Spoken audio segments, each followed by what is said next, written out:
First చరణం. రే మామ మాప పప ఇల్లాలు కంట తడి మాప మరి మాప పెట్టని ఇంట మాప మారి రి కల్లలాడని ఇంట సరి సద సరి గోమాత వెంట రే మరి సరి సద ముంగిళ్ళో ముగ్గుల్లో పపద పమపద పసుపు గడపల్లో పూలల్లో పదదాస దశసారి పాలల్లో.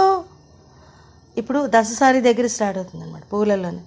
పూలల్లో పాలల్లో దశసారి సరి రీమ రీమరి సరీమ ధాన్యరాసుల్లో రిమ మాప మప పాప మా తల్లి మా లక్ష్మి స్థిరముగా నుండు మమప మరి మాప మా తల్లి వరలక్ష్మి మప మారి రిమరీస స్థిరముగా నుండు పపద పమదాప. ఆ రకంగా వస్తుంది. ఇది చరణం, ఒకే చరణం, ఇంతే సాంగ్ ఇంతే, ఈ రకంగా వస్తుంది. ఇదంతా కూడా మళ్ళీ ఆల్మోస్ట్ ఫస్ట్ పార్ట్లోదే రిపీట్ అవుతుంది, తారస్థాయిలో వస్తుంది. Thank you. సేమ్ అండ్ ఎగ్జాక్ట్గా అంత